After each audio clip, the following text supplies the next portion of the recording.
Friends, আশা করি সবাই ভালো আছেন। সবার শুভকামনা জানিয়ে আজকে আবার একটি এলআইসি প্ল্যান নিয়ে আলোচনা করব। প্ল্যানটার নাম হচ্ছে এলআইসি নিউ এন্ডোমেন্ট প্লাস। প্ল্যানটার নাম্বার হচ্ছে 735। এটা লাস্ট মডিফাইড হয়েছে 27শে ডিসেম্বর 2024-এ লাস্ট মডিফাইড হয়ে ঘুরে এসছে। এই প্ল্যানটা সম্পূর্ণ ইউনিট লিঙ্ক প্ল্যান, অর্থাৎ সরাসরি শেয়ার মার্কেটের সাথে যুক্ত। তাই শেয়ার মার্কেটের ন্যাপ ভ্যালু অনুযায়ী এখানে রিটার্নটা হবে। এখানে গ্যারান্টেড কোনো রিটার্নের জায়গা নাই।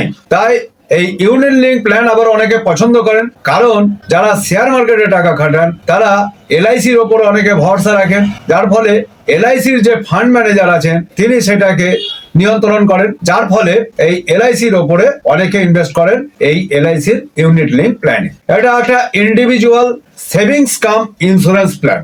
এবারে এর এজ এন্ট্রি হচ্ছে 30 দিনের বাচ্চা থেকে শুরু করে 50 বছর বয়স পর্যন্ত মানুষেরা করতে পারেন। যেহেতু বাচ্চাদের পলিসি, তাহলে ম্যাচুরিটি এজ 18 থেকেই শুরু হবে। তাহলে 18 বছর বয়স যখন হয়ে যাবে তখন মিনিমাম ম্যাচুরিটি এজ আর ম্যাক্সিমাম ম্যাচুরিটি এজ হচ্ছে 60 বছর। এর টার্মটা হচ্ছে 10 বছর থেকে 20 বছর পর্যন্ত নেওয়া যায়। এবারে যে মোট এই পলিসিটা রেগুলার বেসিসেই করা হয়, তবে ইয়ারলি মিনিমাম 42,000 টাকা হতে হবে, হাফ ইয়ারলি হলে 21,000 টাকা মিনিমাম, এবং কোয়ার্টারলি হলে 10,500 টাকা, এবং মান্থলি মোডে হলে 3,500 টাকা মিনিমাম হতে হবে। এবারে ইয়ারলি প্রিমিয়াম যত টাকা হবে না কেন তার 10 টাইমস হবে ইন্স্যুরেন্স কভারেজ, অর্থাৎ লাইফ কভার থাকবে, ইয়ারলি প্রিমিয়াম যেটা হবে তার 10 টাইমস ইন্স্যুরেন্স কভারেজ থাকবে। এই পলিসিটাতে লোন ফ্যাসিলিটি নেই, আর লকিং পিরিয়ড হচ্ছে 5 বছর, অর্থাৎ 5 বছরের পর থেকে এনি টাইম সারেন্ডার করা যায়।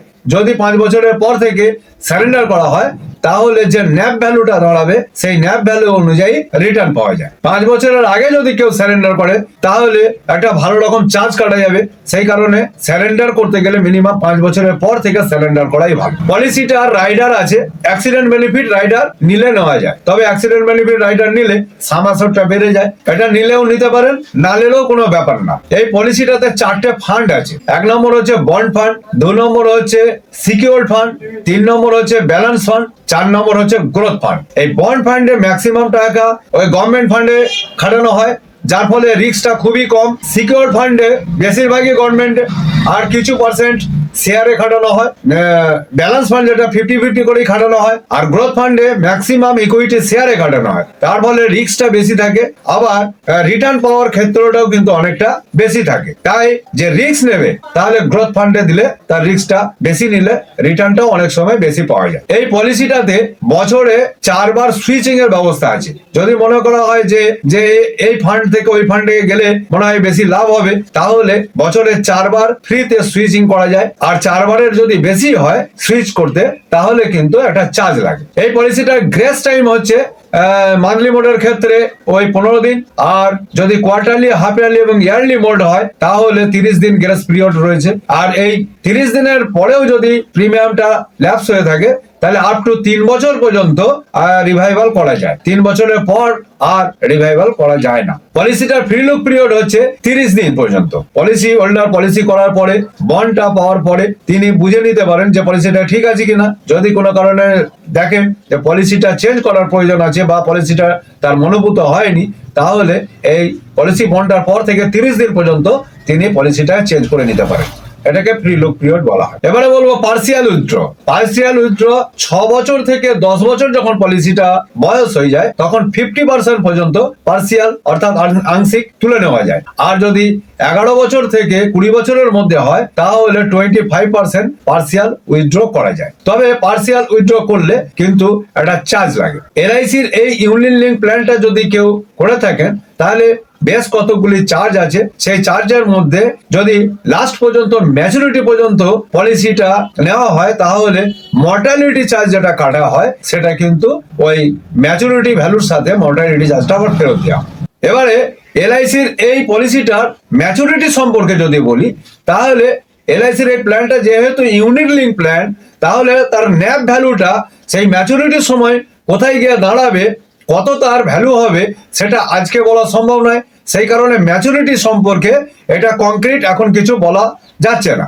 তাহলে তখন যে ন্যাপ ভ্যালুটা দাঁড়াবে সেইটার সাথে আর মর্টালিটি চার্জ যেটা কেটেছিল সেইটা একসাথে করে ম্যাচুরিটি ভ্যালু পাওয়া যাবে।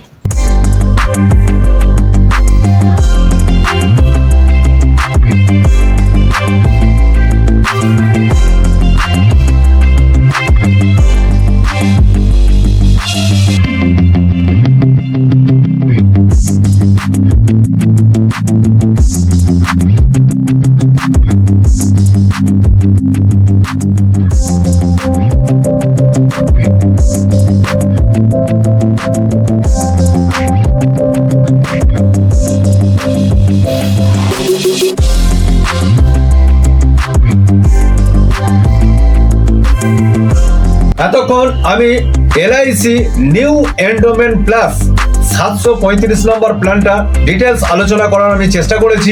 এলআইসি পাবলিক সাপোর্ট চ্যানেলটিকে ইতিমধ্যে যারা সাবস্ক্রাইব করে রেখেছেন তাদেরকে অসংখ্য ধন্যবাদ।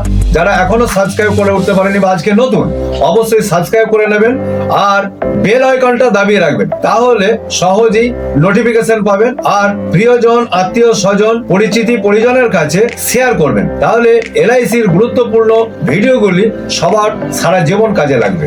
আজকে এই পর্যন্তই। সবাইকে শুভেচ্ছা ও অভিনন্দন জানিয়ে আজকের ভিডিও এখানেই শেষ করছি। ধন্যবাদ।